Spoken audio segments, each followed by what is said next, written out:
Hi everyone, and welcome to our panel discussion of the next generation of changemakers in the impact space. So within the next hour, we will be discussing NYUAD alumni and students who are furthering impact in the UAE through the roles they play as startup founders and venture capital firms and impact organizations. We have our panelists with us today that will touch upon their learnings and opportunities from their journeys that can inspire and catalyze youth interested in creating impact. So without further ado, we can go ahead and get started. So today we have with us Hyunbae Kim, founder of 5MM and co-head of investment research in Violet Ventures. Malina Dugulan, that's CEO and CFO of the Wellness Wave. Then we have Lola Fernandez, investment associate in VentureSouq. And finally, we have Pranaav, Parth, strategy analyst in the Office of Impact in Salama bin Hamdan Al Nahyan Foundation. So thank you for joining us today, guys. Thank you. Thank you. Pleasure. So you all have the common background of being a part of the NYUAD community, right? So I want to start, I think it's best to start off with the origins of that. What made you pursue the field of study that you have pursued? And how did you come where you are today? Can you walk us through the experience and journey of being an NYUAD student? You want to go first, Hyunbae? Sure. Yeah. So at NYU Abu Dhabi, there's a fantastic economics program, but this year they just started offering a business program, and I was just very influenced by how they have just practical skills that they can teach you, just things like leadership, entrepreneurship, finance. So that's why I'm pursuing a degree in business. So what drove you to do economics? Is there any childhood dream that got you here today, or is it just, oh, I enjoy economics? Because surely it can't be that. So what drove you here? Actually, business. Oh, business, my bad. Yeah. Business, yes. Funny story, I was actually going to do a math major, but all my math classes got canceled. So I just said, you know what, let's just try business. And at that moment, I also just recently completed the startAD's incubator program. So as I was taking business courses, I just realized this would be an excellent fit for me. That sounds really good. What about you, Malina? So I'm an NYU Abu Dhabi graduate class of 2020, where I studied economics and finance. But I have always been a mental health advocate. So at NYUAD, being immersed in an extremely culturally diverse community, I have been involved in different initiatives that promoted students' well-being and women's mental health.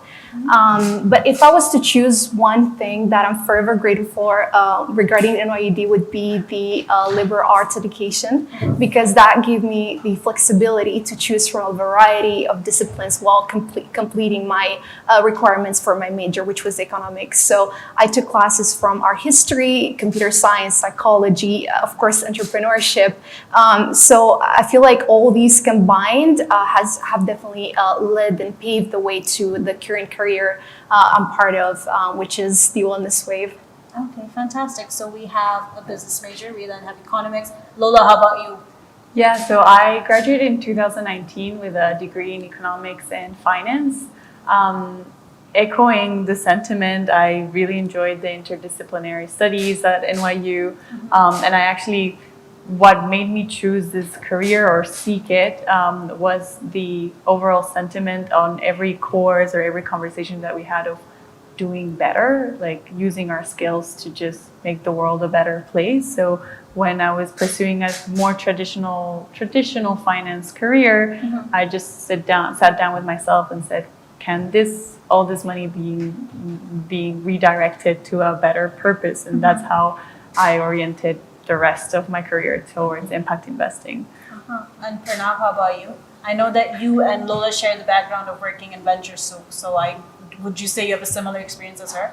Absolutely. And I think part of my major and academic choices were really influenced by the work I was doing with Lola at what VentureSouq was telling me. I came from a fairly traditional policy background, but the more I worked in finance, I realized that this is something I'm interested in.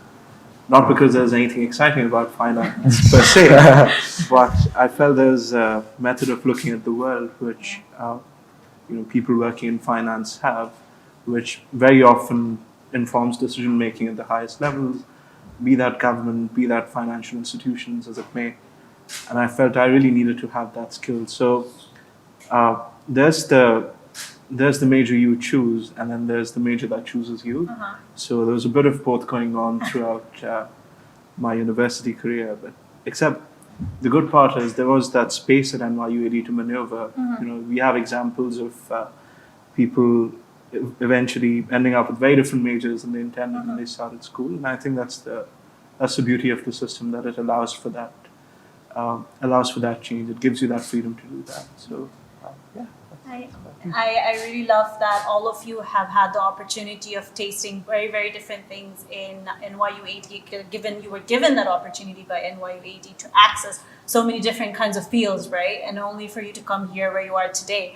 So now I want to speak about I know you're still in your undergrads, we'll still give you the opportunity, but speaking of where you are today in terms of your career, of course I know that you are the co-head of investment research in Violet Ventures, Wellness Wave, VentureSouq, and of course the Impact Office. So today, in terms of today, how did you come here? Of course, you pursued the field that you did in terms of studies, but how are you here today in terms of your career? So as I started out in entrepreneurship, working on my first startup 5mm, as we're trying to get rid of microplastic waste in the ocean, I thought, well, we need funds to do this. And I think it would be a great experience to get in the venture capital side of things, not only as an entrepreneurial side of things. And I heard that Violet Ventures, which was the first entrepreneurship, and VentureSouq, which is a student interest group on campus, and also quite possibly the first student-led venture in the Middle East region. I'm not sure about that. But when I saw that opportunity, I thought, that would be a great way to get integrated into venture capital and also use that opportunity with my role to help train future venture capitalists.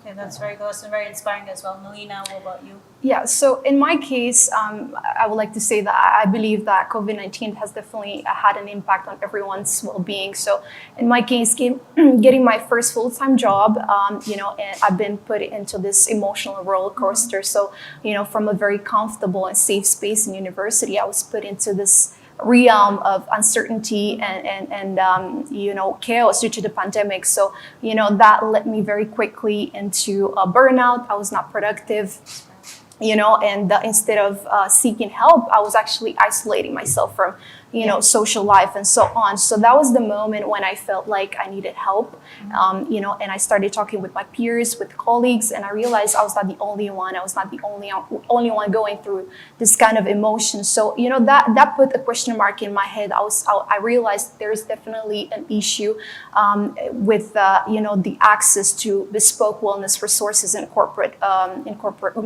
organizations.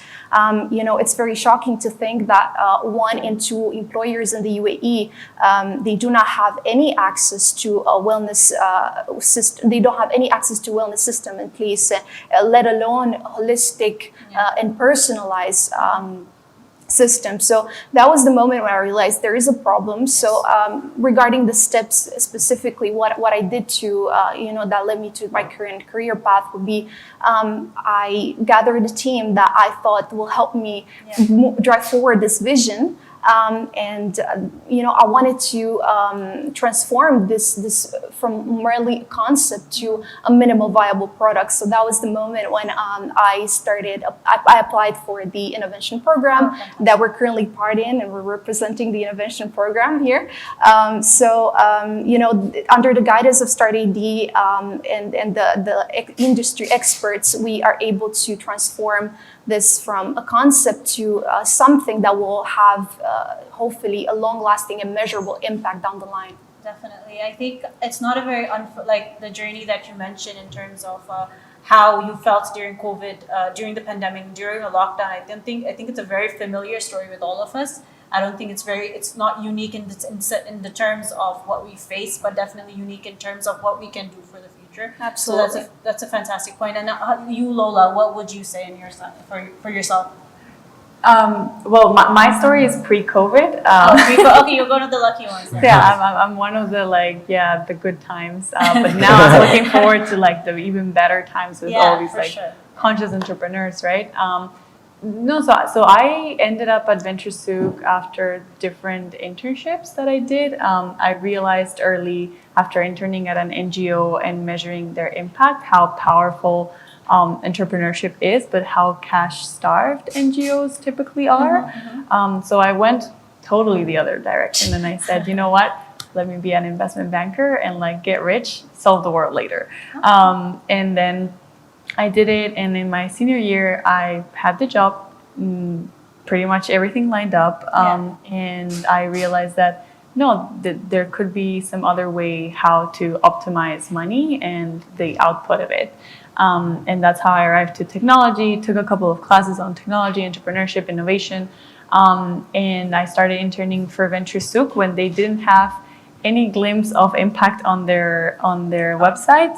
And perhaps 1 month before graduating, I talked to one of the partners, and she really asked me, like, you know, beyond finance, beyond everything that's going to happen in the next 6 months, what do you want to do with your life? And I told her, well, I think that there should be a better meaning to money, and technology can be like the platform that elevates all these projects. So I'm really looking into impact investing, and that's when she mentioned, you know, we're gonna do this impact fund. Why don't you join? You know, ditch the corporate career. And I made that choice, and actually for the first 6 months before COVID, our duty was to educate the market, because nobody was talking about burnout. Nobody was talking about like climate change, because they thought it would be just charity. But now we're seeing all these amazing entrepreneurs just rebuilding these systems. Yeah, for sure. Okay, thank you, Lola. And how about you, Pranaav? My background's hopelessly all over the shop, and it's pretty much like a pinball in a pinball machine. So I've settled on to one junction for now, and that's comforting. So I started off doing serious policy because I thought I'm going to be a professor, and you know, think tanks is going to be the space where I'll be the happiest at. Except you know, academic papers don't change the world, ideas do. So I could feel I would make a halfway decent analyst at a think tank, except any pretense of impact's only going to be not with me, but what someone else makes of that. So I felt I wasn't as close to the action as I wanted to be, but I wasn't really sure how to find that answer. What is exactly the profession that will help me get closer to impact that I want to see in the world? So I followed all the smart kids in my class and took on management consulting, which is the profession you choose when you don't want to choose a career. And I realized this is great. It's giving me a skill set of how to look at problems, except, again, I'm doing someone else's work here.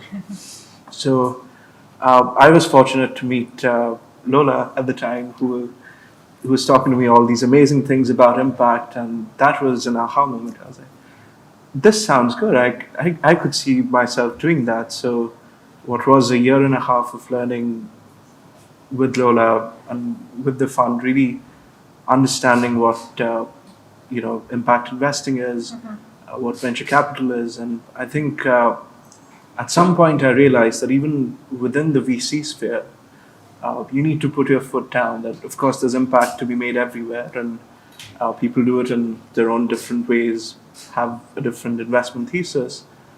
What is it that I really feel passionate about? And the answer was Abu Dhabi. Here's a place that's not only given me my education, but also a shot at my future, my career, the friends I had. So I said, I don't want to leave here. I'm not going to go join some impact fund elsewhere. So I want to be in Abu Dhabi. I want to do something impactful here. And lo and behold, I met my present employer. So I think that for me was a fairly good place to be in, and I'm still learning on the go. But I feel that finally there's some alignment after all of these twists and turns to what I want to do, what's my vision of impact, and do I have a career that lets me deliver on that? So. Can you please let the audience know, as well as myself, what is impact investment? Traditionally, when we're talking about investing, there's a fairly one-dimensional view of what investment is, and that is, you put in a sum of money, and there's an expectation of getting a return against some time horizon, say 5 to 7 years or what have you. Slowly, as we've been doing that over and over again across centuries, and realized that it's not just about the return, it's what about you doing with that money, and what sort of businesses is it promoting, what's the societal outcomes that this investment is working towards. And for the longest time, there was an awareness, but there wasn't a method to really blend the two, in the sense that I really care about what my money does and what's the impact it's having in the rest of the world, except I don't really know a way how that's going to come into this whole calculation of you put in a certain amount of money and this is the return you get. And slowly, through research, people have started understanding that there's a very real trade-off between what your financial return is and what your social returns are. Yeah. And it's not just that trade-off is existent in principle. There are also ways to operationalize and put a number on that social trade-off, and so to speak. And of course, a lot of it's fairly empirical, but slowly people have started quantifying that impact and then using that as a decision point to make financial decisions off of it. And I think that sort of way of looking at investments is really around impact investing. So you could, as to what level that might influence a decision, it's a fair spectrum. But just having that understanding of what's the social impact of the work that you're doing through investments is impact investing. Yeah. Lola, what do you have to say? A+. A+? Okay, good to know. Okay, great. Good job, Pranaav. But for context, I believe Pranaav used to work in VentureSouq and he used to lead his team. Okay, good. That's good. Okay, fantastic. So I'll move on to my next question, which is a bit, I would say, juicy. So the impact space in the lens of entrepreneurship is a relatively new field to pursue a career in, right? So although it mimics the building blocks of traditional disciplines, the approach of those in this space are more lean and fast-paced. Wouldn't you agree? Now, I will start with the startup founders. Using your own experience, now, what are the shortcomings and the hindrances that you faced when trying to launch your early-stage startup with your product or your service? Malina? Sure, I can go ahead. Yeah, sure. Well, COVID-19 has definitely changed the way we live, the way we work, and the way we interact with each other. But at the same time, I feel like it fed into the need of humanizing the workplace as well. Now people, started isolating themselves due to the pandemic, started working from home. So there's no line between your work self and your personal self. So I feel like this is very important, especially for the wellness wave, because the biggest challenge I feel like for us was adapting to these technologies. How do we integrate these new technologies and developments while keeping the human side intact? So our business model, it's focused a lot on AI technology and machine learning algorithms to expand and enable access to care, which will be done through human beings, obviously, through therapists, but will be done online. So, traditionally we think about therapy, you go to, a physical clinic and you just get your session done and that's it. So what we're trying to bring here is not only a mental health therapy, but a holistic approach that will, include not only mental health or physical health, but also financial wellness and social, and life coaching. So all these, I think, integrating that technology while keeping this, humanization of the corporate landscape was a challenge for us. And it's very, very hard to balance the two. Yeah, okay. I'm going to go ahead, and my next question is going to be about the possible solutions for that, but we'll speak about that in a minute. Hyunbae, what about you? What is your opinion? My one-word answer would be people. What I mean by that is, let's So say, everyone, huh? let's say finding talent. For instance, since we're a robotics startup, we need a CTO who is a mechatronics engineer, who is a very specific engineer that combines backgrounds in electric engineering, so on and so forth. And we also had difficulty finding the people we needed to talk to validate our idea. In other words, talk to government officials who are surveying the country in terms of plastic, microplastic, macroplastic, and ask them, okay, is this an issue? How much money are you losing? What moves are you taking to fix this issue? Yes. And I think it took us 2 to 3 months to reach that person. However, it was worth it because that person was in charge of microplastic surveying. He was the head of the Environment Agency in Abu Dhabi. Along with startAD's help, we were able to interview him. So I'd say people. And also, funny story, we recently added a new member to our team, and we were working on our pitch deck for one of the competitions we were entering, and we're using Canva. And I told him, hey, it would be so nice if we can use that. And he said, yeah, I could do it. It's a premium, but NYU students get it for free. And I'm like, what? Oh. So just things like that, just information that you can get from people who have different backgrounds. So I'd say people. That would be the difficulty. Yeah, I see what you're saying. I think mindset. I think shifting mindsets is a it's a very challenging task for I think everybody. I mean, starting from an associate level all the way to a leadership level. I think is always the main. Core challenge for every company. And now I want to shift to Lola and Pranaav. I know that you both, of course, share the mutual point of VentureSouq. You're now in the Office of Impact and SHF. So in this case, we've heard from the early stage startups what challenges they've come across when trying to build a early stage startup. So in your opinion, what challenges have you seen early stage startups face, and how have you helped them defer it?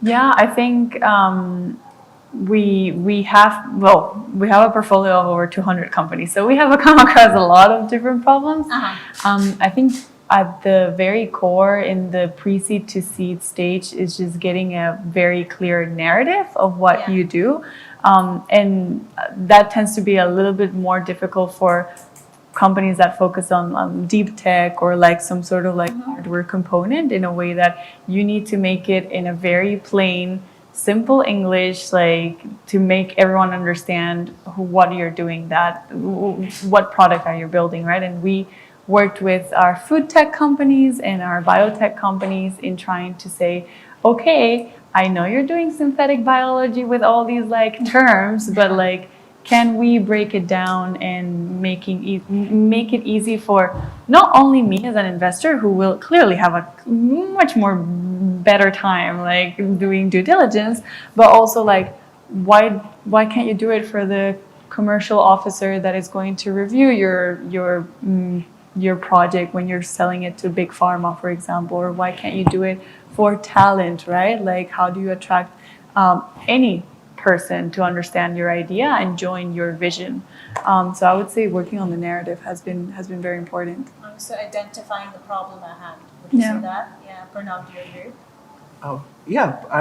So I can speak about the ecosystem I know best, which is Abu Dhabi, and one of the things I've been fairly fortunate in terms of exposure is, when I was working with Lola, I was meeting entrepreneurs who are looking for a venture investment, trying to build a unicorn in the next 5 years. Through my present role, I'm also meeting people who are not probably looking at that kind of scale. They're trying to set up a design studio in Abu Dhabi, a game studio. They're probably smaller teams of 5 to 10 people in offices. And I think the set of problems really differs across all of them. I wouldn't go so far to call them challenges, because I know there's work happening on breakneck speed in Abu Dhabi. As far as addressing those is concerned, you look at Abu Dhabi's social calendar, and at any given weekend, you'll find one event dedicated to entrepreneurship, trying to teach kids, and so on. So I think it's more of an evolution than a challenge. And part of that evolution is just how society treats successes and failures. So, when you look at the newspaper, a lot of firsts are coming out of Abu Dhabi. So you have, the first IPO that's going to go through SPACs and Angami. And so we're coming to a place where the society has started celebrating the successes of entrepreneurs. But as far as their failures is concerned, there's still a very quiet. There's still a long way to go. So, that idea that, you're probably going to fail in your first startup, in your second startup, and the fact that there can be, you could go through that journey, and doesn't mean that you've failed, but there's actually a set of learnings that you have that's valuable to any organization trying to build something, is a belief that, more and more people need to get behind. And I'm sure it will come in due time. So just the fact that we can be more accepting of entrepreneurs who are failing, and really helping them, giving them the support that they need, I think is something which I feel we could work on. I know that's not very specific an answer, but I'm trying to speak towards a broader mindset change that I feel is on its way. We've spent a few minutes talking about the challenges that you overcome in this space. I also want to speak about the possible solutions. And I feel like we do have, like we all agree that it is the mindset that is a huge challenge. So in your opinion, what do you believe can change or inspire people, and what should more people know about in order to change and shift mindsets? Malina, I know you had, I know that was one of your biggest challenges to come across during creating Wellness Wave. Do you have an opinion on it? So I definitely echo your thoughts regarding changing the mindset. I feel like as a startup founder in a very early stage, you need to be yourself open and up to date to the new developments of technologies, and yourself to research and learn how to do those things. Secondly, I think not being afraid to reach out to people for help and advice, networking with people, and eventually ensuring you have the best talent that will drive forward your to a greater impact using these technologies. As we move to a more digital world, and now the metaverse, you need to think about, like in our case, how can we have therapy sessions in the metaverse? Like you need to have those people that are knowledgeable of these fields. I think just changing the mindset and being yourself, first of all, open, and then embracing other people with their, ideologies and knowledge into your startup. Yeah, and I would say it's also finding people who speak the same language as you, right? Absolutely. Like you have what you believe is a core problem in the corporate world, and to attract those who speak the same language as you, who believe that, yes, there is a problem. Do you have anything to share as well, the rest of the panelists? Or yeah, we're good. I think that there's also a need for education at large, and that is educating people on how wellness is trying to like make everyone's life better, but also like exposing people to different case studies of how tech can do good, how this failure actually taught us 1, 2, 3, and how we shouldn't be ashamed of that. So. I think education at its core is a real need to solve all these problems, right? That's very true. That's true. I will take this opportunity to turn to our guests and our audience today and ask, do you have any burning questions that you'd like to address to the panel? Earlier, like Mr. Pranaav, he just mentioned something about social return, and I'm a bit confused about that. Like, I know like NGOs and global organizations like mention things of prosperity, which is not exactly money, like happiness and like standards of living. So is social return something like that, or is it something different? I think this is where the exciting opportunity and the challenge lies, the way you see it, because, when it comes to just pure finance, it's very easy you're just looking at cash in, cash out in the most simplest terms, right? When you get into social returns, I think that's where it gets pretty tricky, because every sector would have its very different sense of what social return could be. You could measure some of the flows around it and make a decision around that, but I think you also move across sectors and realize that sometimes it's difficult to measure outcomes in every sector to the same level of depth. So take, for example, financial services versus education. So if I'm talking about financial inclusion, for me, it's fairly easy to measure financial inclusion in the sense that, okay, this is the number of bank accounts we've opened for people who were previously unbanked. This is the kind of interest they're getting, which is better than what a traditional bank would give them. Here's the number of people who now have a credit score who didn't have that option before. So that's fairly easy to measure. If you go talking about education and what impact means there, education in and of itself is a generational effort. So it takes a generation for you to realize that you're actually doing something wrong. So coming up with a set of metrics there is fairly more tricky. But the idea is that as you move across different sectors, you look at what are the sort of key indicators or metrics that we could use and try to come up with some sense of what could social return mean here in that case. It's not a perfect system. You don't have an accounting standard set like you would have for financial services.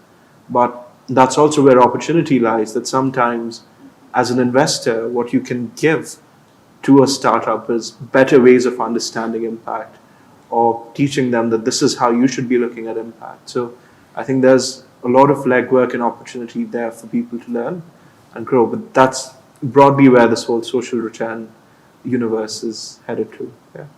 So I think impact is beautiful in the sense that it's not really one set answer, but I do think we can use and we should use frameworks to help guide our measurement. For instance, in high school and I think in university, we learned this thing called SMART goals, basically specific, measurable, obtainable, relevant, and time sensitive.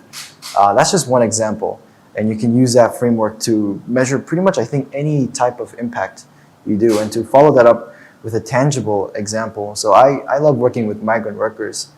So since November, I've organized food drives on campus, and the community as a whole, we raised 20,000 dirhams to help feed migrant workers. But one thing that, and this was encouraging, but also one thing that worried me was how, I'd say, trusting people were of me. Like, for instance, like if we donate, and that's philanthropy, and we can measure this with a quantitative. For instance, okay, let's see how much money we raised or how much food we donated. That's one way, but I think to be smart about that, we should look at how is this being done. For instance, if you just give someone a meal, that's great, but what about the next day?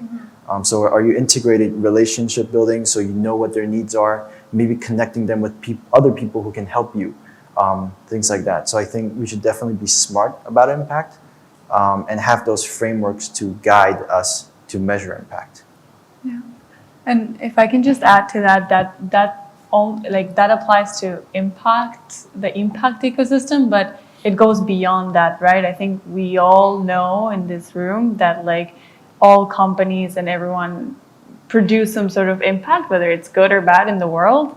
And now we see all these big corporates making pledges about climate change, and that's great. And I think what's important there is that they actually took the step to create a baseline onto which they could build and improve, right? No one's asking you to be climate neutral, but what everyone is asking you is okay, do you have an impact framework and some metrics to at least build level 0 and then move forward from there? So it's not only for the impact ecosystem, it affects pretty much everyone else. So it's almost like a butterfly effect. Is it ambitious to say it's like a butterfly? There's not just one individual that is affected, but it is a ripple effect as well, right? I like to say that question was a great one because you got there before me. I think for the next 5 minutes, I wanted to talk about how to measure impact. So yes, now Malina, I know you haven't had the chance to speak. Is there anything else you'd like to add? I'll go ahead first and ask the question that I wanted to, which was, how do you measure success? What would be the potential KPIs that the wellness wave would see and would try to reach? Yeah, so I'm definitely on the same path with you regarding the butterfly effect. So one of our taglines of the Wellness Wave is actually that individuals create organizations. So when we think about measuring impact, we need to think about like what does impact mean to us and to everyone. For us, the Wellness Wave, impact means creating a positive change to at least one person at a time. Yes. Because when you create a change to one individual, then that will nurture a greater impact and a greater positive change to the whole organization. So the Wellness Wave, we are, of course, we have a baseline of how do we, trying to achieve this impact. So we're trying to compile into a very comprehensive and detailed data analytics report to the leaders of the organizations. But we will try to do that by keeping the confidentiality and privacy of these employees and their progress protected. This is very important. It has to be, in compliance with the UAE data privacy laws. So there's definitely different metrics that we're trying to do that. We will have user engagement rates, retention, rates, and we will also have challenges based on each section. So that will be mental, physical, financial, and social. And that will give each user the wellness wave points. Yes. And that will create a score. So when it comes to those metrics, the way we do that, we will have weekly mood board check-ins. We will have these challenges that will create a score. We will have assessment by each therapist. So all these will be compiled into a report per department, which will be provided to the head of each department, so they can, have an idea of the effectiveness of our program from the beginning until the end, and that will be done monthly. Those could be, some of the metrics in our case. And Hyunbae, do you have anything to say about 5mm? I know essentially you are saving the world from microplastics. That's the goal. We'll get there for sure. But do you have any goals set in place apart from measuring how many microplastics that you get off our water bodies? Yeah, so that's a great question, and it is a difficult question to answer because microplastics, essentially, to just give a little background, every single person in this room, we consume 5 grams of microplastic a week, which is about a credit card. Now, this happens because of macroplastic in the ocean. They're breaking down into smaller pieces, smaller than 5 millimeters, which is why our startup name is 5mm. And they enter our food and water. It's inevitable.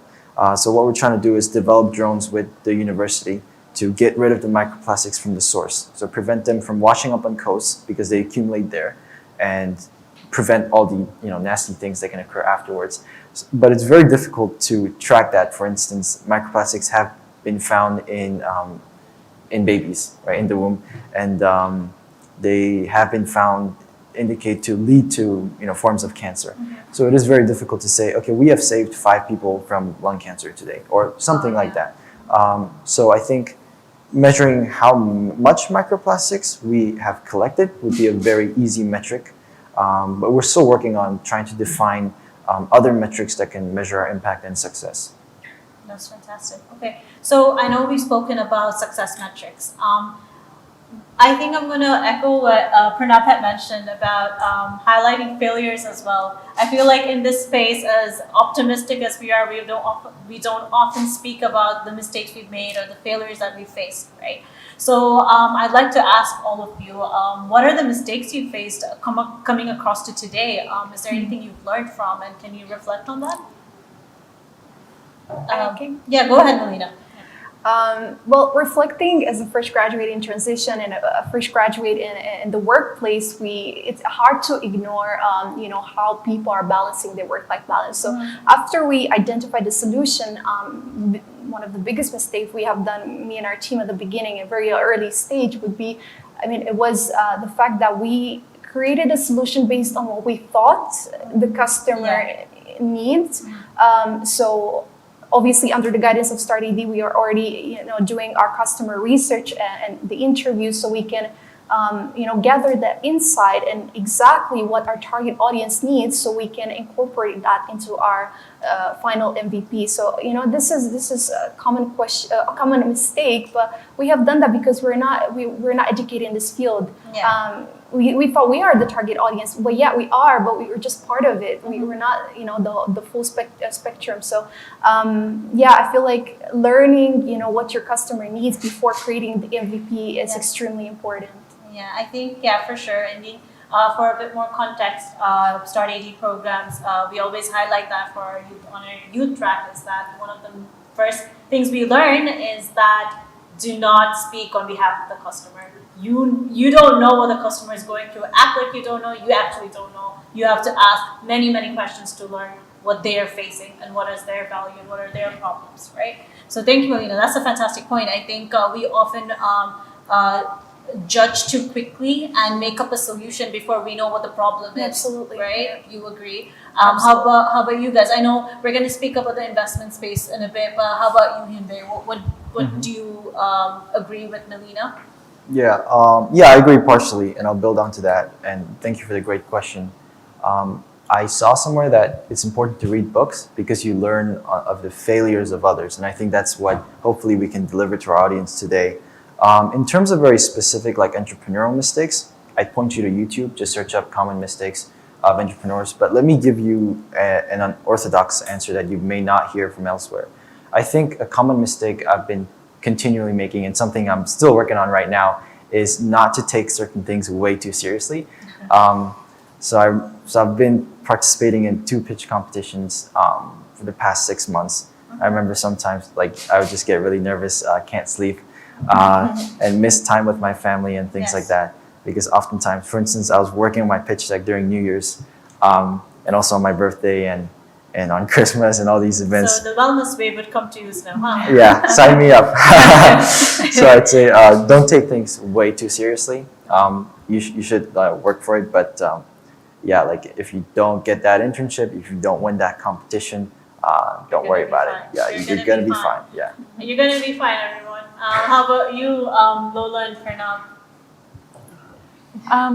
I think for me, a good lesson that I learned was because in venture capital, everything moves so fast and so with very large sums of money, when we started thinking about our impact investing thesis, we started looking at it in a very unidirectional way, in a way that we started saying, I'm going to speak for myself, I started looking at philanthropy as like, oh no, this has no role in the impact world, or like, oh, the corporate money also has no role, CSR. And then what I ended up understanding throughout the months is that actually there are the problems, fortunately and unfortunately, that we face are so big that we need really all hands on deck. So everyone has their role.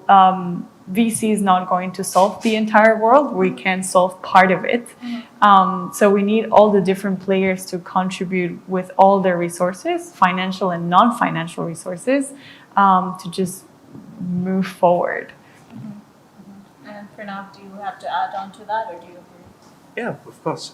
So I think when I started the role that I'm in, and mind you, this is my first full-time job, so the mistakes that I make are fairly obvious, and someone else who has the perspective through distance might seem like you could have done better than that, but that's the nature of the work, and I think that's fine as long as you're in a position where you can make more mistakes and have more failures and learn from them the next day. You're in a fairly good place. So I feel when I started my role, I had to unlearn a lot of what I learned from Lola as far as going around in the venture space is concerned, because again, you have this mentality around, and that's just how venture capital is designed, that you're looking at scaling an idea to an IPO in 5 years. You're trying to make it into a pitch deck, into a unicorn in 5 years, and hire hundreds and thousands of people. And that temptation is fairly strong. You want to scale fairly quickly, except you're always discounting it at the cost of something. And when you're working in projects which are about authenticity and togetherness, and a lot of it's around placemaking with a very specific cultural context, you can't scale it like a VC company. In fact, there's nothing to scale or nothing to benchmark from the rest of the world, because the problems you're trying to solve are very unique to Abu Dhabi itself. Yeah. So I think unlearning that scaling mentality, which I still think is something which is still work in progress, is something I had to get to. So it's not really about scale. You, in your very little universe, try to do something right, and then it will spread. So it's the spread, not scale mentality. That there's no temptation. You can't solve all of the problems of Abu Dhabi in the next day, but try to get this one answer to this question right. And if you're going about it the good way, people will learn what you've done well and take it from there. So I think that's something which is an ongoing effort, which I learn from every day. Yeah, I think so. And I mean, I would say that all of us are relatively are lucky, or I would almost say privileged to be here in Abu Dhabi, because it is such an opportunistic space. I mean, look at the exchange that we are in today. This event is mainly to educate, mainly to lure in people and tell them about social entrepreneurship or social goodness, that we can engage the community in. I believe personally that we're in a very opportunistic space. So I want to ask you now, how bright is the future in your opinion? What opportunities that do you foresee that could alleviate the impact space that we're in? Hyunbae, I feel like you have an answer going, so I'm gonna give you it. This is such cliche, don't hate me, but I think the future is just endless possibilities. I think especially in the UAE, I was reading an article the other day, it's like the UAE is the number one largest venture capital market in the MENA for startups or something like that. But yeah, I definitely think there is enough capital in the region. There is enough government support. I was actually really surprised when I found that there's a ministry of entrepreneurship here. I thought that was fascinating. Yeah. So definitely there is enough government support. Government encourages and nurtures entrepreneurs. They want entrepreneurs to pursue their ideas and create jobs and just do what they do best, right? Create an impact. So I think government support's there, the capital's there. I think there's great talent here, people from all around the world. I'm sure in this room there's at least a couple of nationalities. So I think the tools are there. It's just what you make of it. So as you said, we are privileged to live in Abu Dhabi. So I think as long as you use the resources you have wisely, because we have everything we need, I think then your future can just be whatever you make of it. Do you have anything to add? I will follow up with a question, Hyunbae, but I will give an opportunity to the other panelists. Would you like me to repeat the question? I believe. I can. Yeah, you can go ahead, Malina. Yeah. Well, I think it's a very, very exciting time to be in the UAE. Yeah. Speaking about corporate wellness, with the UAE National Program for Happiness and Wellbeing, with the Happiness and Wellbeing Vision 2030, we have seen a rise of private and public partnerships that are aiming to, have an impact in the corporate wellness industry. So I feel like that on a side note, initiatives such as MAN Social Incubator, we have the Conscious Investment Fellowship, we have Gaia program, which we're proud to say that our co-founder, has been heavily involved into that, and he coordinated the whole program. So these initiatives have a great impact, and it's a very exciting journey to be part of. And I think one thing I wanted to say is that there's also a need to create ventures that we can say that are born in the UAE and we can export to the world. I feel like mashallah, we have such a great talent in the region and in the UAE that we need to nurture that and create a brand for the country and export it to the world. Yeah, for sure. And you brought up actually the Conscious Investment Fellowship, and I want to take a moment from Lola and Pranaav to describe to the audience what that program is and what is the core focus and objectives of the program. So can you touch upon that? Yeah, sure. So as I mentioned before, when we started our impact fund, we spent a lot of time educating the market, saying, you can make a profit and do good.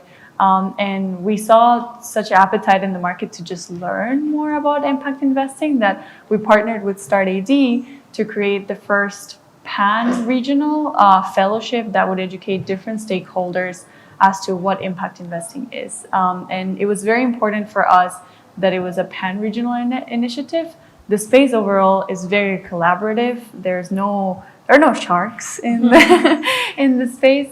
But we thought that, especially with all the energy and the talent that the region has, we needed to all come together and talk to the best fund managers, the best corporates, the best governmental institutions, to just all of us elevate together this space. So it's a 2-month program, invites C-suite level executives to get a sense of what they can do and how the space works so that we can push it forward. And there are classes, and I asked them for homework, obviously.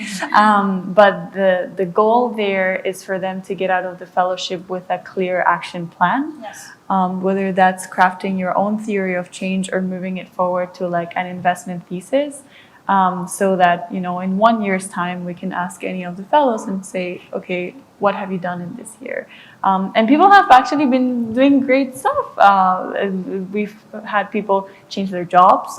We've had people start angel investing. We've had some of the fellows contributing to conscious startups in the region. So yeah, we're very proud of the That's results. fantastic. I think it must be very satisfying from your end to come a year later and speak to them. I mean, I'm a program coordinator in startAD, and I've been organizing programs just like the one that Malina is in and one that Hyunbae was in. And coming to them and speaking to them 6 months later and seeing how much they've achieved, it is phenomenal. It makes you feel like, oh, a proud mother, you know. So yeah, I definitely know what you're talking about, and I think that's fantastic to see as well. And I'm sure you have a lot of success stories, and if we have the time, we will touch upon it for sure. And before I hand over the mic to the audience as well, I do want to ask my last final question, which would be. Now, for those in our audience that are interested to pursue the career that you have or the career that you're building for, what advice would you give them? How will they get there? Pranaav, let's go with you today. So I'm fairly new into my career, so Yeah. whatever advice I give, don't hold me to it. I might as well mess it up myself. But I think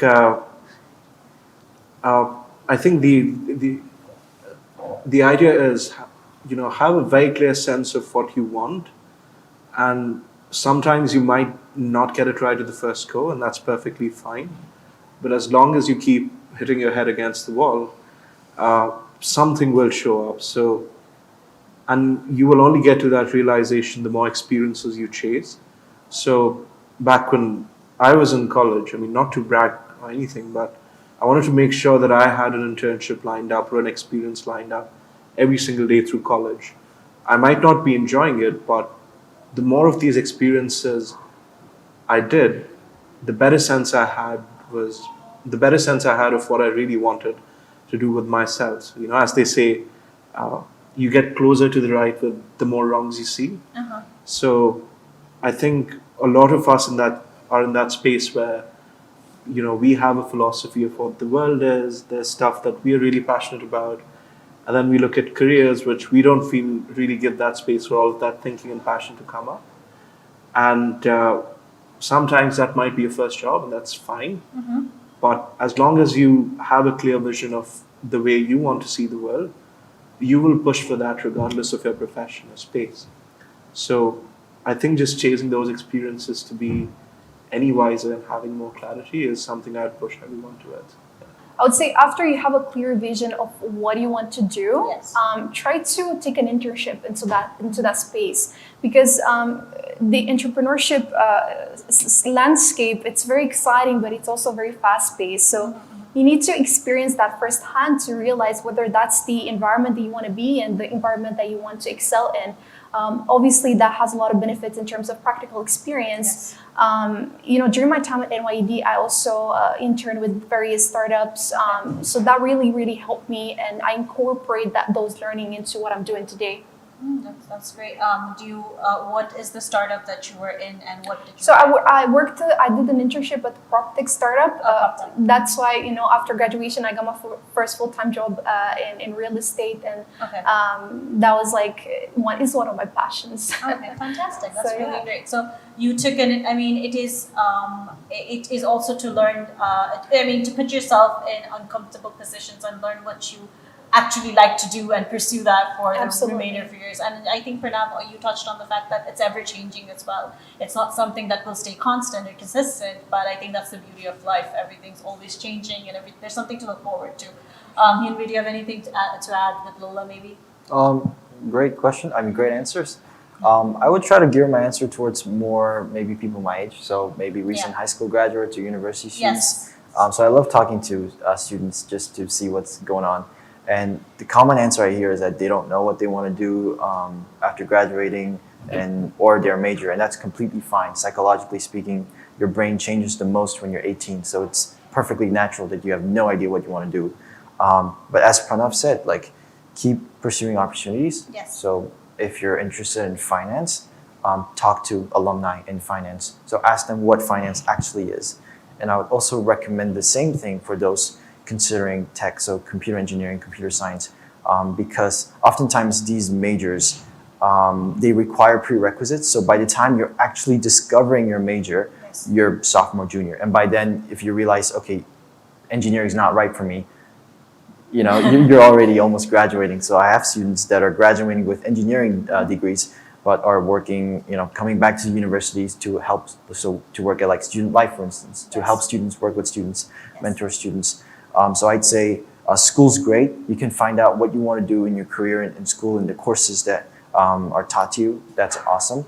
But also just do stuff outside of that. So talk to people in the industry. And a great way to do that is talk to alumni, because they're always, I know for NYUAD alumni, they're always happy to talk to students. So just do your background, do extra, right? So you just know what you want to do. Thank you. Yeah, that's a fantastic point. I mean, it's essentially to put yourself in so many different spaces and learn what you like, right? Fantastic. Lola, did you want to add? Yeah, I think for me, I want to encourage a little bit of an attitude change. I think I would encourage anyone to be brave to take agency over their career. I think oftentimes you can be overwhelmed about not knowing what to do, and you tend to like box yourself into a specific profile, which is the easy way, but in reality, it takes courage to just go out and craft your own career or position, or just say, hey, I actually don't know what to do with my life, but can I try this coding internship? It's all about going and asking for it. Yes, you might be turned down like 10,000 times, but somebody will reply to your message, somebody will reply to your email. No opportunity is going to just fall right here just for the grace of. So persist and be brave enough to think and craft a career outside the box. Yeah, definitely. And it's really also about being proactive as well. I mean, you can't just sit and expect opportunities to come to you. It's also about being proactive. I will touch upon that, but before I do, I'm going to face the audience and ask, does anyone have any questions? Chisom, yes, please. First of all, thank you for the conversations and the lessons.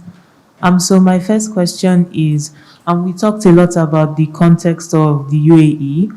So I was wondering, what advice do you have for startups to help them to make sure that they're always tailoring their solution to the context they're within? Because I feel like, at least from my own personal experience, that it can be easy to look at competitors or other startups you admire from other countries and just take their model and paste it. But so how do you consider the context of the UAE?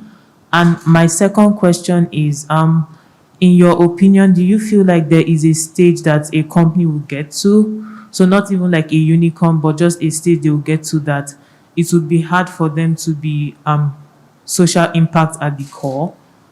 Because we see like companies like Patagonia, like when they, like now that they are very big, we see that struggle with how do you keep growing but maintaining your core. I think in the UAE, it's so for any geography, you can copy paste a business model, but the reality, as Malina was saying, is that you really need to listen to your customer. So the struggles might be the same, the pain points might be similar, but there's always some sort of localization of the solution. So I am a big fan of following case studies, but then your market the best, right? And now you see all these international VC funds that are coming into the region saying, I have no idea what's going on. Can somebody please explain me? And the best person to explain that is you, because you're here, you live it, you experience it every day. And the good thing about the UAE is that you have so many resources to make these visions happen. Is there any other questions we have? My question is, I guess it's, I want to hear it from the investment side and the startup side. How do you balance the idea of profit maximization and having an impact as well? Like, I know that they can go hand in hand, but I'm just curious, like, do you ever feel like there's a conflict between trying to have the most social impact, but at the same time having the startup or the business sustainable? Because we know that all businesses need to make a profit to stay alive. Yeah, thank you. I think the way sort of we look at it at work is being very clear in the sense of what sort of businesses do you want to support? So, is it the kind really that they can parachute into an ecosystem where you have all these generous benefits to get a head start, and the customers are of course ruthless, so they will punish you for making something that's not of use to them. I think a lot of it is not so much from the investment side, but also that burden to an extent also falls onto the entrepreneur. So you could build a company having VC money, but that will lead to a set of expectations that I really want you to scale this company into 100x. I want you to do this over the next 5 years. Or you could build the same company, it's entirely bootstrapped in the same sector, and then have a very different set of expectations and goals around what sort of business you want to create. So there is a world in which you have companies like Slack and Salesforce. They're going all the way into the VC market. There's all this M&A spree activity happening. You also have companies like Zoho, which are operating out of a village in India, but still competing with the same brands and the same turf, and have a very different set of expectations around what they want to do for the ecosystem and society around them. So I think, it really, you should know that the kind of investment that you're going in for will have implications on how you have to grow that company, or how you have to expand across a portfolio of products, which may or may not be the core mission of what you want that company to be. So are you fine letting go of that control, or letting go of that vision for more money? Is a question that every entrepreneur should struggle with, because, and once you get clarity on that, then you know who to ask. Like, is the project that I'm working on something I should go to a venture capitalist for, or is this something that I could pursue through a grant from a philanthropic foundation, and they would be more better suited to support my needs? So I think it's this bit of soul searching and then calibrating your interactions accordingly, which really should be the way to go. Yeah, 100%, and I totally agree, and it was beautifully put. I think another aspect that I would look at is whether you incorporate technology or not, and in what spectrum of the technology you are, right? Because we get a lot of social enterprises that are doing fantastic job, but they're not building like a novel technology, right? They're using no code. Fantastic. I have utmost respect for this community work, right? But what we're looking for is what Pranaav said, right? Like a tech that is going to take you from 0 to 1,000 in like 3 years. And we've seen that. We got our first social unicorn this year, and that was fantastic. But I know that they had to make tough choices, and you can't just serve everyone just because you're a technology company. So you have to know with who you're partnering and who you're serving. Perfect. Actually, I want to touch on that. Your first social unicorn. Walk us through that. That sounds fantastic. Who are they? Very fun. What do they do? They're a company in Chile called Betterfly, and they're an insurance tech company. So basically what they do is they sell insurance to employers that then they can give to their employees, and their employees they have an access to a suite of wellness products, so both for mind and body care, and the healthier habits you develop, tracked by your Apple Watch or by your phone, the larger your coverage will be. So let's say if today I download Betterfly and I'm walking 5,000 steps per day, my coverage will be 3 out of 10. If I improve that to 10,000 steps per day in 6 months, then my coverage will be 6 out of 10, and so on. And we invested in them a little bit more than a year ago. And then they recently just raised their Series C at a unicorn valuation, and they've been growing insanely and expanding their coverage of products. They're a B Corp. They're like one of my favorite companies in the world. But it's true, they had a vision, and maybe that vision did not include everyone, but it included like a large part of the population in Latin America, and that's their role. Well, congratulations on that. That sounds absolutely fantastic. Do we see them coming here anytime soon? I really hope so. Yeah, you think so? Yes. Are they? I know it's in Chile, but is it moving in other parts of Latin America? Yes, so they just expanded into Brazil. They bought, I think, 6 companies in Brazil and Colombia, I want to say. And then they're now, with this new round, they're expanding to the rest of Latin America and the US and Europe. That's really So amazing. we're slowly reeling in. It's coming in from the west. Yes. Very slowly. Fantastic. That's really great. Really good to hear. Do we have any other questions or? Hi, I just wanted to ask, venture capital and impact investing is always nice to hear. These keywords they sound really nice, and they are really nice, I think. But I think one of the key things is breaking into these industries.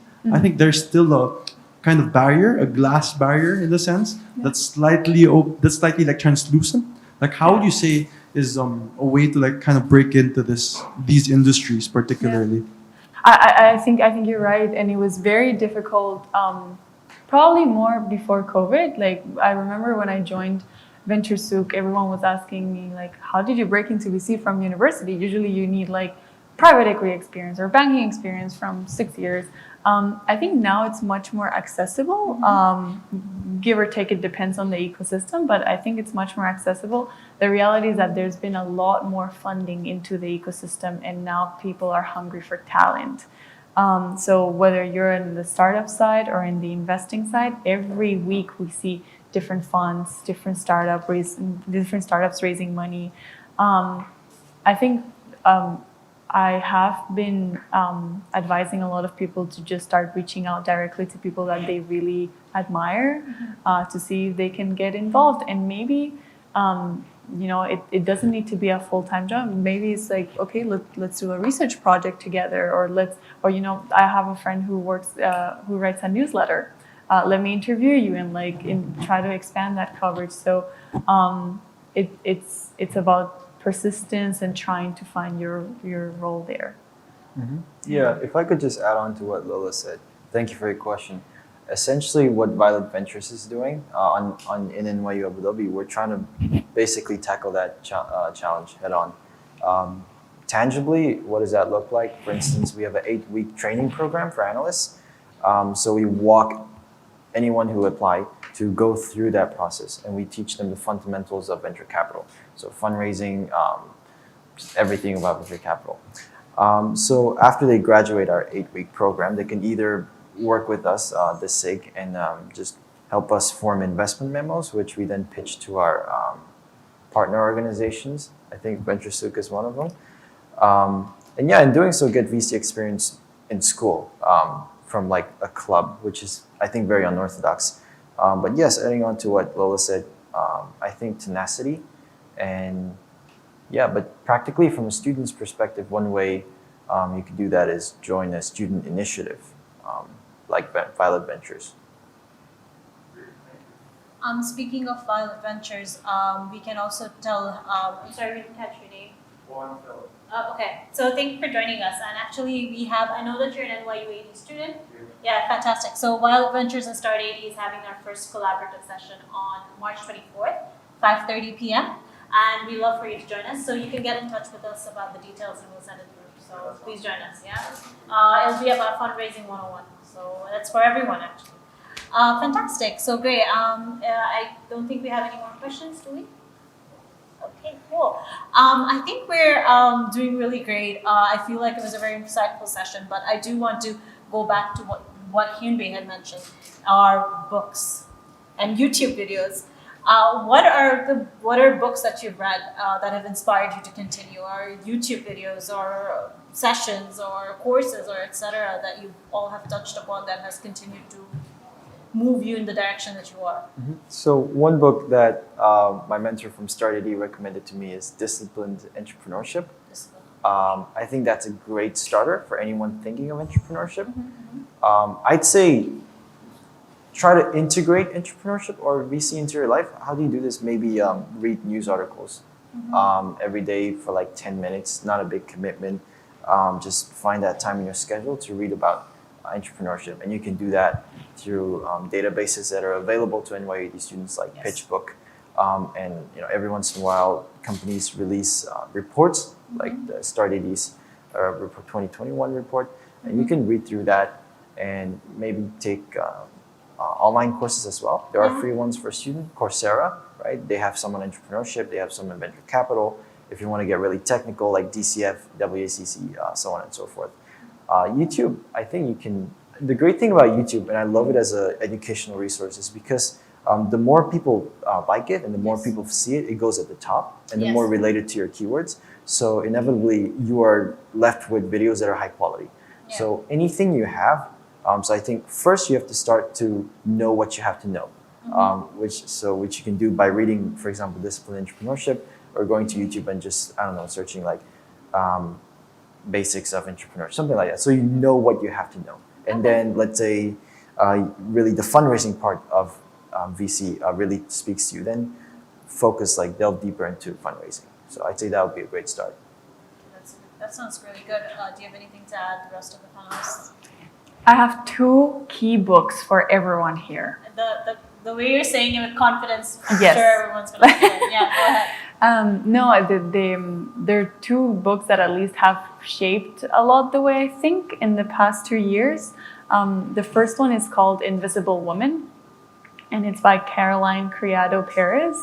And it talks a lot about, it basically shows you how little data we have on women, and how that is actually affecting the data-centric world that we're building. So it really made me try and go and understand much more what gender lens investing is and how we can collect the right data set so that we don't end up with products that are 10, 12, 14 years old and they still do not incorporate any women's data. And that is just the problem of everyone in reality. The second book is called Exponential Age, and it's by a British journalist called Azim Ajar, and I'm studying that book. Like not only reading it, but studying it. I'm going back to university. And it talks about how usually we've been growing a lot and very fast, but there's some inflection point. There was some inflection point around 2013, 2014, where the availability of technology and the funding that was going into technology made it such that everything just like exponentially like grew. And that's why we think that our years are so much more filled with events, and like the technology is just like advancing and running so much faster. And so it really breaks it down as to why and how did we get here. Okay, so those are 2 books. That's The Invisible Woman and The Exponential Age. The Exponential Age. Okay, we'll keep that in mind. How about you, Pranaav and Malina? Is there anything that you inspired from?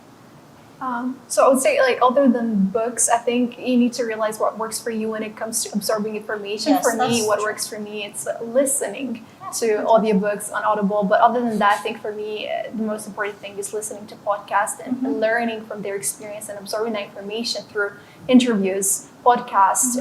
Just type any CEO and founder that you admire and just try to find interviews or podcasts with them. You just try to absorb that information and try to incorporate it into your experience. I think that's really good. That's fantastic. That's a fantastic point. Podcast is not the first one that occurs to me because I don't listen to podcasts very much, but I should. I think there's an array of knowledge that I haven't tapped into yet because I'm a traditionalist. I read books, occasionally YouTube videos. But what about you, Fernandez? I know you're a big book reader, so. I am, although I wouldn't want to really throw out recommendations because that might lead to some judgment around my taste, which I wouldn't like. But as Malina said, I think what I could recommend instead of the book, because you have information on your fingertips, you'll figure out what's the best book to read for its subject. I think it's a habit which I've started recently and it's holding me in good stead so far, is just the way we receive information. Either that's through the comfort of reading a book or, listening to a podcast or even TikTok for that matter. It flows very easily and you can consume it very easily. So you don't have to do a lot of legwork. People are writing and creating content in a way that's meant to cater to shorter attention spans. And just the sheer amount of info that you get bombarded with in every day. I might have listened to something that's very inspirational, except that when you meet me a week later, I can't really tell what it was. So I think find out ways to break that flow of information. And I do it the very traditional way. I keep a journal and just write down, anything I listen to on YouTube or, what I read. I make sure that's there in my diary and just keep going through it again and again as some mental reference to go back to it. So I think this works for me. It might be a very stupid idea for someone who's way more tech savvy than I am. But find a way to break that flow of information because there's just too much of it and way more than you can handle. And book-wise, I think, again, I'm not the expert to recommend something in specific fields, but the one book that I really go back to every few months and years is The Hitchhiker's Guide to the Galaxy. I'm familiar with that one because of you, but it's really close to my heart, and I think it literally has the answers to the life, universe, and everything. So, again, just the idea of not taking yourself too seriously, really reflecting on what life is, and having that, just the ability to introspect is something I think that book gives you a lot of, and a good bunch of jokes thrown in there too. So I think once in a while read something without a purpose, without an end. It doesn't need to be educational. It shouldn't add to your technical knowledge of anything, but just read it for yourself. And I think that's the book that works for me in that way. So yeah. Okay. So we've named a few books. We've named The Invisible Woman, Exponential Age, The Hitchhiker's Guide to the Galaxy. That's right? Okay, fantastic. Okay, that's really good. I believe we are good on questions from the audience again. Oh, one more. Perfect. They say that nowadays allergies are increasing in everything, and then you read research and how some people who lived in rural areas or not in a lot of cities, once they reach urban areas, they develop allergies. So is microplastics like a part of the allergy forming? Because I know this is not investment. This is just more of my curiosity, actually. So microplastics kill 1 million people annually and 700 million marine creatures annually. There isn't enough literature on this. In fact, the term microplastics was coined in 2008. So it's very, very recent. Think of like global warming 30 years back. Like you don't even know what that is. So I can't give you a conclusive answer, but science has shown that it leads to things like cancer, developmental delays, autism. It could definitely lead to like respiratory problems, allergies, and it is present in 100% of your organs, and some are smaller than your cell, and it does affect your reproductive system, immune system, endocrine system, so on and so forth. So I think potentially yes. Perfect. I think I will conclude today with one final question. It's very open-ended. I know Pranaav will enjoy a question like this because he loves open-ended questions. So what is the one thing you would like to change in the world around you? This one's going to take a minute. Yeah. I think for me, being in a field of corporate wellness and impact space, I think what I'd like to change is this perspective that wellness refers only to our physical health and our mental health, but it's in the interdependence of multiple dimensions that us human beings have, which is mind, body, and spirit. So back to what Pranaav was saying, absorbing information, just reading, even that's, part of your diet, what you read. So everything combined, it's part of our human being wellness. So I think that's something that I'd like to change, and this is why we created the Wellness Wave, to change this perspective and bring that to the forefront of the workplaces. Yeah. Okay. Thank you. That's true. What would you, Hyunbae? I feel like your heart and thought. I don't think this really relates to microplastics, but coming from my faith background as a Christian, I'd say love for our neighbors, even our enemies, and people that are generally difficult to love. So I'd say if there's more love in the world, I'd say most of our issues would go away. So I'd say if there's one thing I could change or add, it would be love. Love. Yeah. I know you like that answer, Yeah. Lola. Love. What about you, Lola and Pranaav? I'm trying to come up with the right words for this.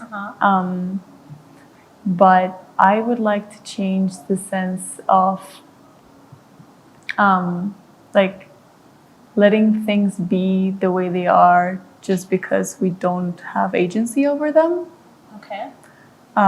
So I think we live in a world where you have so many tools and so many resources, and people just accept certain realities that they don't necessarily need to be that way. Like, no one is telling you to meditate 10 minutes per day, but you perfectly could, and just because, and it's within you to start. And I see this in a lot of spheres in my life, so I wish like we could get to the energy or the collective wisdom that it's within you that to change. Yeah. Yeah, I agree. I think it really goes back to being proactive as well. Yeah. Just to be able to identify and work on it, right? Pranaav, do you have anything to add? I mean, my suggestion is it's fairly open-ended, but what I would like to see more of, and this is something that could start right from the educational system all the way to the workplace, is just the ability to reflect and storytell. I think the more we get into these, the more tech starts shaping lives around us, the more our experiences are shaped by algorithms and so on. I think there's something really imaginative and fundamental that comes through the experience of being able to reflect and storytell. I mean, it's only now that we have found all these mediums to inform ourselves. There's different realities that's all around us, but for the longest time, the way we would tell each other, we narrate stories and so on. And I think the process of doing that teaches you a lot about where you are, where your values lie, and so on.